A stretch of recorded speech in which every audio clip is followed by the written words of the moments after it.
लड़कियां चक्कर खा खा के गिरती हैं। तो बहुत सारी लड़कियां नहीं गिरती, तो हमने उनको फिर सजेस्ट किया बच्चों तुम इस डाइट को लो ताकि तुम्हारी ये प्रॉब्लम सॉर्ट आउट हो। तो ऐसे हम कई बार प्रोजेक्ट एक काम के लिए कर रहे होते हैं, पर वो उसका वैसे भी बहुत फायदा सोसाइटी को, बच्चों को, पेरेंट्स को हो जाता है। तो और इस सोशल इनोवेशन में आप बहुत और भी काम कर सकते हैं, जैसे कि जो हमारे सीनियर सिटीजन हैं उनके ऊपर सर्वे किया जा सकता है कि जो एक तरीके से एक्सरसाइज करते हैं, जो हेल्दी लाइफस्टाइल को अपनाते हैं, उनकी ग्रोथ कैसी है, उनको कोई दिक्कत है कि नहीं है। और जो ये सब नहीं करते, आप देखेंगे घुटनों से जा चुके हैं वो।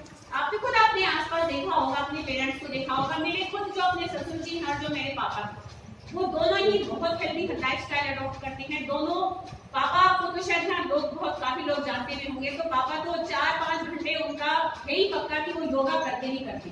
और आप उनके टेस्ट आप देखें और यंग आदमी के टेस्ट देखें, उनके बेटर रिपोर्ट्स आएंगे। तो ये इफेक्ट होता है। तो हम हेल्दी लाइफस्टाइल को प्रमोट करने के लिए भी हम इस पर प्रोजेक्ट बना सकते हैं कि सीनियर सिटीजन अगर मतलब योगा कर रहे हैं, हेल्दी डाइट ले रहे हैं, और जो नहीं कर रहे तो उन पर क्या इफेक्ट आ रहा है, और जो कर रहे हैं उन पर क्या इफेक्ट आ रहा है। और वो खाली उन्हीं के लिए हेल्पफुल नहीं होगा, वो हमारे लिए भी हेल्पफुल होगा कि भाई हम सब उसमें एक तरीके से क्या उससे हम भी सीखेंगे, खाली उससे सीनियर सिटीजन का भी फायदा नहीं होगा।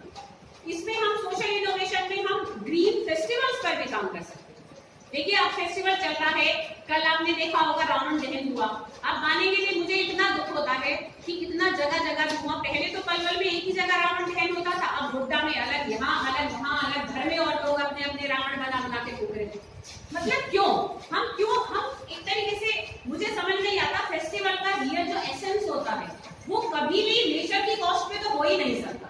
हम कोई अपनी पुरानी कोई बुक उठा ले, कोई अपना ग्रंथ उठा ले, कोई धर्म हो में किसी में कोई ना धर्म पे जा रही हूँ ना किसी चीज पे जा रही हूँ, पर कोई भी धर्म कभी भी नेचर के अगेंस्ट काम नहीं करता। अगर करता है तो वो धर्म ही नहीं है मेरे हिसाब से। तो हमें नेचर की कॉस्ट पे कभी भी काम नहीं करना चाहिए, और वो हो रहा है और वो बहुत एक तरीके से बिल्कुल मेरा मन बड़ा दुखता है उस चीज को देखकर।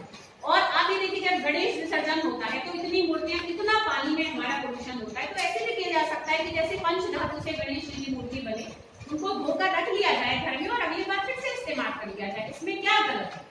तो ऐसे हम थोड़ा थोड़ा अगर अपने आप को चेंज करें तो हम सोसाइटी में बहुत सारे चेंजेस ला सकते हैं। अब दिवाली पर इतने पटाखे छूटेंगे, आप एक बात सोच के देखिए, दिवाली किस लिए मनाई जाती थी? दिवाली इसलिए मनाई गई थी कि अयोध्या वापस आए थे राम जी वनवास काट के, और लक्ष्मी जी का पूजन करते हैं। कहाँ ये आ गया कि पटाखे छुड़ाए जाए? कहाँ आ गया, कब आ गया? आप सोच के देखिए उस चीज वो कहीं था ही नहीं। मैं कहूँ अगर अब के टाइम में राम जी वापस आए ना अयोध्या में, इतने शोर से डर के भाग जाएंगे कि ये क्या हो रहा है। राम जी आएंगे ही नहीं। मैं बता रही हूँ अगर इस तरीके से हम फेस्टिवल मनाएंगे तो जिनके लिए मना रहे वही हमारे देश में, हमारे यहाँ नहीं आने वाले, हम पर कोई कृपा नहीं करेंगे। हम नेचर का नुकसान करते हैं तो हम सबसे पहले अपना नुकसान करते हैं और हम इस चीज को कभी नहीं सोच रहे। मेरे बच्चों ने, मैं खुद बता सकती हूँ, 3-4 साल का था बड़ा बेटा, मेरे 2 बेटे हैं, उसके बाद हमारे घर में कभी पटाखे नहीं। उसको मैंने बैठा के समझाया, मैंने कहा बेटा जितने की पटाखे लाता है ना तो उतने की मैं तुझे टॉयज दिला दूंगी और ज्यादा ही दिला दूंगी, पर बेटा पटाखे नहीं छोड़ा। बच्चे को आगे बात समझ में, हमारे घर में कोई पटाखे नहीं छोड़े।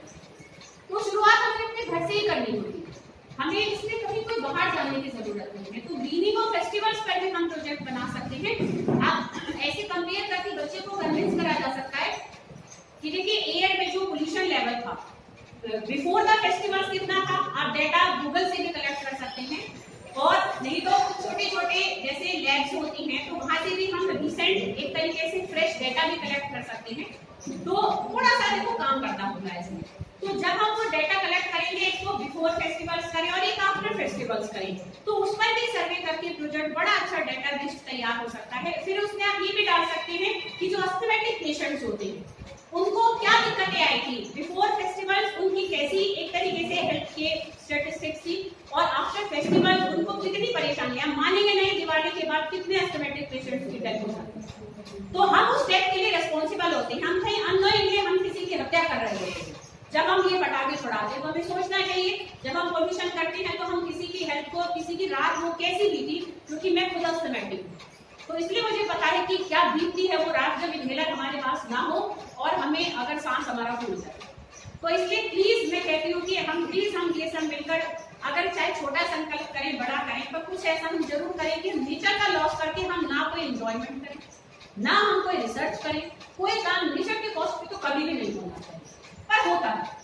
तो इसलिए कोई नई शुरुआत वहीं से होती है कि हम धीरे धीरे उन चीजों के लिए कन्विंस हों। तो अब सोशल इनोवेशन में आप इस तरीके के प्रोजेक्ट्स बना सकते हैं कि मैं आपको प्रोजेक्ट का जस्ट एक वो दे रही हूँ कि किस तरीके से आप उसमें शुरुआत कैसे कर सकते हैं। मैं भी आपको प्रॉपर फाइल दिखाऊंगी, लॉग बुक दिखाऊंगी, चार्ट्स कैसे बनाते हैं उसके बारे में बताऊंगी, जिससे आपको क्लियर रहे कि भाई हमें कैसे काम करना है। देखिए कि जब हम काम करते हैं ना, तो जो भी काम करते हैं सबसे पहले आपको इसको एक प्रॉब्लम उठानी कि भाई इस प्रॉब्लम पे मुझे काम करना है। मान लो जैसे फेस्टिवल से रिलेटेड कोई काम करना है, फिर उस प्रॉब्लम के अंदर जब जाते हैं, देखिए ये जैसे हमारी फाइल है जो हम एक लास्ट ईयर लेकर गए थे, एडोलेसेंट प्रॉब्लम वाली ही है। देखिए एक हमारा कवर पेज होता है जिसमें हमें सारी चीजों की डिटेल लेनी होती है। बच्चे का नाम हो गया, आप देख सकते हैं बाद में, मैं इसको नहीं रखूंगी, 2 है मेरे पास यहाँ पर। तो इसमें आप सारी डिटेल देंगे। फिर उसके बाद हमने एक एब्स्ट्रैक्ट लिखेंगे कि भाई हमारा क्या काम है, हमने क्यों किया, कैसे किया, क्या हमने कंक्लूजन लिखा। अच्छा मैं कंक्लूजन कराऊं, हम जब कोई प्रॉब्लम को उठाते हैं, हमने एक प्रॉब्लम को काम किया और उसका हमें रिजल्ट नहीं मिला, कोई मतलब नेगेटिव रहा हमारा कंक्लूजन कि भाई हम उसमें कुछ कर ही नहीं पाए, ये भी एक रिसर्च है कि हम यहाँ श्योर है कि अगर ऐसे जाएंगे तो काम होगा ही नहीं। तो वो रास्ता को हमने बंद कर दिया उस काम के लिए, तो दैट इज ऑल्सो रिसर्च कि भाई हमें ये क्लियर हो गया कि ये काम ऐसे तो हो ही नहीं सकता, तो हम और रास्ते देखेंगे। तो काम का ना होना भी रिसर्च होता है कि भाई इस तरीके से काम नहीं हो सकता, समझे। तो इसमें जरूरी नहीं है कि हमें कोई बहुत अच्छा कंक्लूजन ही हमारे रिजल्ट का निकल, हमारे काम का निकल कर आएगा। काम ना भी हो तो वो भी आपकी रिसर्च ही मानी जाती है। तो उससे रिलेटेड, क्योंकि उससे रिलेटेड हमने न्यूज़पेपर में से कलेक्ट करते हैं, मैगजीन में से भी फोटो कलेक्ट करे थे। बच्चों ने जब काम करा था हमने उसके भी फोटो कलेक्ट करे थे, जैसे बच्चों ने सर्वे किया था। हमने फिर प्रॉब्लम को डिस्कस करने के लिए हमने योगा एक्सपर्ट से भी बात करी थी, हमने साइकाइट्रिस्ट के पास भी गए थे, हमने उनके भी बच्चों की प्रॉब्लम को डिस्कस किया था। ये जो फोटो है ये साइकाइट्रिस्ट मैन की, तो हमने इनसे प्रॉब्लम को डिस्कस किया था, वीडियो कॉल पे किया था क्योंकि कोविड का टाइम था। ये हमारी योगा एक्सपर्ट रामजीत योगाचार्य हैं जो सिविल हॉस्पिटल में भी, शायद कुछ लोग जानते होंगे उनको। तो हमने उनके साथ, उन्होंने बहुत अच्छे से बच्चों को प्राणायाम और आसन के बारे में समझाया था, तो बच्चों ने वो किए भी थे। तो हमने इन सबके इसमें फोटोज लगा रखी हैं। तो इस तरीके से हमें, ये हमारे साइकाइट्रिस्ट एक मतलब ये तो वर्किंग है, ये बहुत सालों से प्रैक्टिस कर रहे हैं फरीदाबाद में, और वो रिसर्च कर रही थी वो लड़की जिसका मैंने आपको फोटो दिखाया। तो इस तरीके से हमें अपने काम को ये वीडियो कॉल के थ्रू बच्चों ने और बच्चों के साथ जब इंटरेक्ट किया था, ये बच्चों ने आसन किए थे। ये मेरे खुद के पापा हैं जिन्होंने योगा के बारे में बच्चों को जानकारी दी। तो अपने में जब मेरे घर में ही एक्सपर्ट बैठा है तो मैं क्यों ना फायदा उठाऊं। तो मैंने तो सबसे पहले अपने पापा का ही एक तरीके से समझिए कि इस्तेमाल किया। तो पापा ने बहुत कोऑपरेट किया, खैर हमेशा ही करते हैं, आज जो कुछ मैं उनके बदौलत हूँ। तो पापा का तो खैर वही, हम थैंक्स का कोई तोड़ ही नहीं। तो इस तरीके से फिर हमें एक इंडेक्स बनाना है। इंडेक्स में देखिए कुछ बातें होती हैं कि हमें इन हेडिंग्स को लेना होता है, जैसे इंट्रोडक्शन है, फिर प्रिंसिपल है, फिर हमारे ऑब्जेक्टिव क्या है, हमारी मेथोडोलॉजी क्या है। मेथोडोलॉजी मतलब सर्वे बेस्ड है कि एक्सपेरिमेंट बेस्ड है, दोनों है। तो मेथोडोलॉजी में हम दोनों बातों को डालेंगे। फिर हमारा कि एनालिसिस, कि हमने क्या एनालाइज किया अपने काम से। फिर हमारा क्या है कि कंक्लूजन, की क्या हमने कंक्लूड किया अपने काम से, कि उस कंक्लूजन को हम कुछ शब्दों में यहाँ पर लिखेंगे। फिर अदर रिलेटेड प्रोजेक्ट्स, हम अपनी प्रॉब्लम से आगे चल के फ्यूचर में क्या बना सकते हैं। और फिर लास्ट में हम एक्नॉलेज करते हैं जिन जिन लोगों ने हमें हेल्प किया। तो सबसे पहले एक्नॉलेजमेंट मेरे इंस्ट्रूमेंट हो जाती है। तो इसमें एक्नॉलेजमेंट मैन के बाद फिर लास्ट में बिब्लियोग्राफी है। तो इन सब को यूज करके हम क्या करते हैं, अपनी एक फाइल तैयार करते हैं। तो इसमें आप देख सकते हैं कि हमने हर काम जो भी करते हैं हम उसका जो यहाँ लिखेंगे उससे रिलेटेड हम यहाँ पर फोटोग्राफ्स को लगाते चलेंगे। तो इस तरीके से देखिए हमारी पूरी फाइल तैयार होती है। ये बच्चे हॉस्पिटल गए थे, सिविल हॉस्पिटल, और टेस्ट कराया था उन्होंने, ब्लड टेस्ट, तो ये हमने उसका फोटो लगा रखा है। तो इस तरीके से जो हम काम करेंगे उसका हमने हर काम का अपना इसमें फोटोग्राफ इसमें हमने लगाया। तो इस तरीके से ये हमारी एक तो इसमें फाइल तैयार होती है। आप कोई भी देखना चाहें, फोटो लेना चाहें, इसका पूरे का फोटो पीडीएफ के साथ हमारे उसमें प्रेजेंट है पहले से। तो आप वहां से भी देख सकते हैं, यहाँ देखना चाहें यहाँ भी देख सकते हैं। एक हमें देखिए लॉग बुक बनानी है। लॉग बुक में जो हम काम कर रहे हैं, जब हमारा ये आरओ वाला हुआ था प्रोजेक्ट, तब स्पेशली जज ने ये बोला था, जैसे ही हमारी वंदना लड़की बोलकर गई थी, स्पेशली जज ने बोला था कि ऐसी जानते होंगे बारों में कि ऐसे लॉग बुक और ऐसे चार्ट्स हमने आज तक नहीं देखे, जबकि पलवल में पिछले 3 साल से एमसीएससी आया है और ये इस टाइम 30 बार, पर स्पेशली जज ने वहाँ पर बच्चे को अप्रिशिएट किया था इस चीज के लिए कि रियल लॉग बुक है, कहीं कोई इसमें ऐसा नहीं लग रहा कि भाई फेक है, बनाई हुई है, क्योंकि हमने जो काम किया हमने वही लिखा। हमने जिस दिन काम नहीं किया हमने लिख दिया, आज हमने काम नहीं किया। मतलब जो जैसा था कैलकुलेशन कर रहा है बच्चा, अगर कटिंग हो गई कटिंग भी छोड़ी हमने उसमें कोई एक तरीके से अपनी तरफ से कुछ उसमें उसको और रियल बनाने के लिए उसमें हमने कोई धोखेबाजी नहीं। तो इस तरीके से हमने अपनी पूरी लॉग बुक को तैयार किया था। तो अब ये भी कोई देखना चाहे तो देख सकता है। 4 हमें चार्ट्स बनाने होते हैं। देखिए 3 काम करने होते हैं। एक काम की फाइल ऐसे समझे जैसे रिसर्च जब हम करते हैं तो हमारा लास्ट में थीसिस जाती है ना, तो this is just like a thesis. तो ये थीसिस की तरह काम करता है। काम हमने कैसे कैसे किया, क्या किया, रोज छोटा छोटा उसके बारे में हमें मेंशन करना होता है। 4 चार्ट्स होते हैं।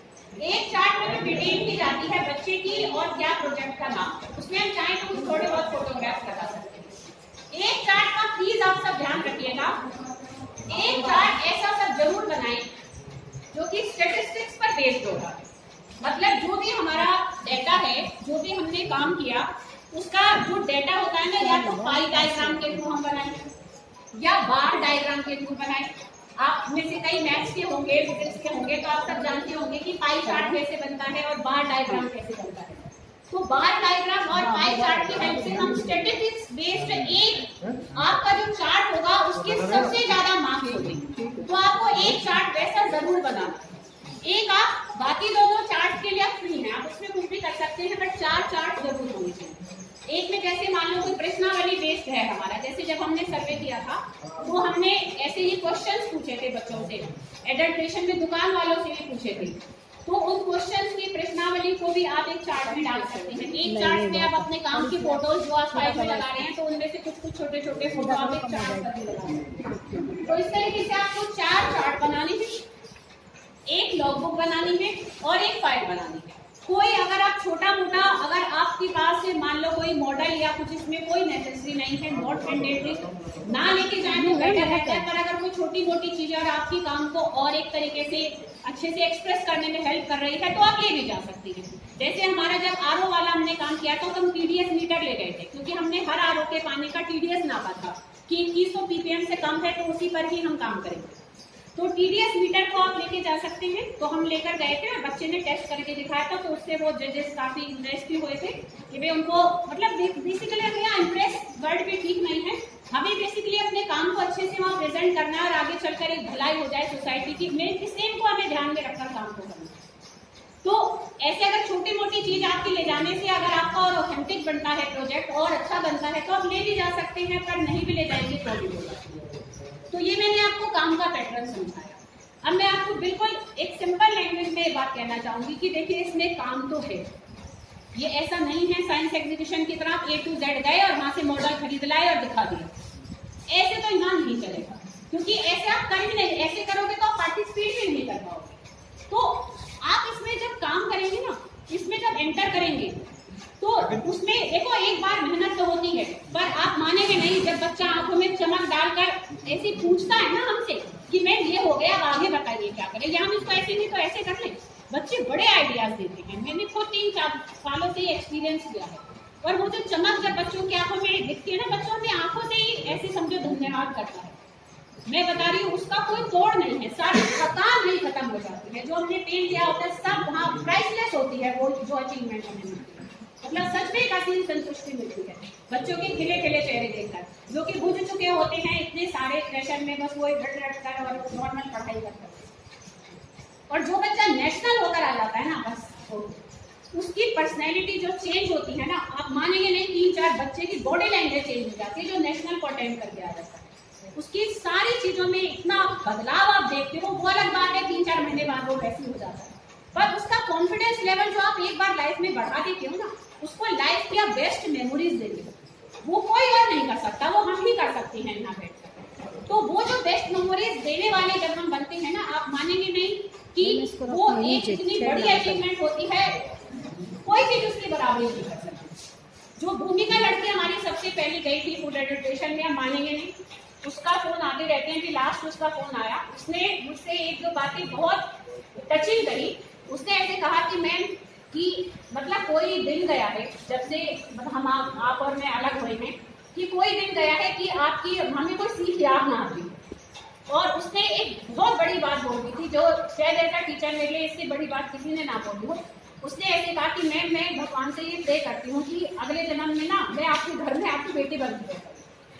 तो ऐसे भी बच्चे ने बोला। तो ये भी NCST देता है। आप सोच के देखिए कि कितना कुछ वो हमें दे जाता है, इतना हमें अंदर का इंटरनल सेटिस्फेक्शन देता है।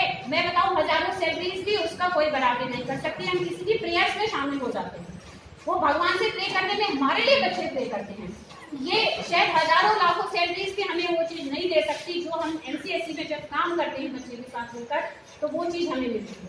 तो इसलिए मेरी आप सबसे विनम्र निवेदन है, प्लीज आप सब काम करें, छोटा करें बड़ा करें, एक छोटे लेवल पर करें, पर काम करें। काम ना करना ना स्टेग्नेशन वाली सिचुएशन होती है कि हम मर जाते हैं एक तरीके से। तो हम एज अ साइंस हमें स्टेग्नेट नहीं होना। आप ये समझे कि साइंस वाले के पास ऑप्शन ही नहीं है मेहनती होने के बजाय। मैं ये नहीं कह रही कि आर्ट्स वाले मेहनती नहीं होते, बहुत होते हैं आर्ट्स वाले टीचर्स भी, बट साइंस वाला तो उसके पास ऑप्शन ही नहीं है कि वो मेहनती ना, इतना वर्कलोड होता है हमारे। तो हम उल्टा इस चीज के लिए भगवान का धन्यवाद करें कि उन्होंने हमें इतना कैपेबल समझा, इस लायक समझा कि भाई हम इतना सब काम कर सकते हैं, तभी तो भगवान ने हमें साइंस का टीचर बनाया। तो हमें उल्टा इस चीज का धन्यवाद देना चाहिए भगवान को, बजाय कि हम उस चीज को लेकर परेशान हो कि ये काम आ गया वो काम आ गया। हम कैपेबल हैं तभी तो हमें काम मिल रहा है, और हमें उसको अच्छे से करने के लिए पूरी कोशिश भी करनी चाहिए। तो मैं आप सभी से ही फिर से एक बार अपनी बातों का समापन करना चाहूंगी। अगर किसी को कोई क्वेरी है, कोई पूछना है, तो आप पूछ सकते हैं, कोई भी दिक्कत है पूछ सकते हैं। मैं जरा 4 लाइनों से अपनी बात को खत्म करना चाहूंगी कि राही बिना चले ही हम उसे मुश्किल मान लेते हैं, बेवजह अपने इरादों को बुज़दिल मान लेते हैं। जो नामुमकिन लगा वो एक छोटी सी कशमकश ही तो थी, चल ए जिंदगी कुछ नया करने की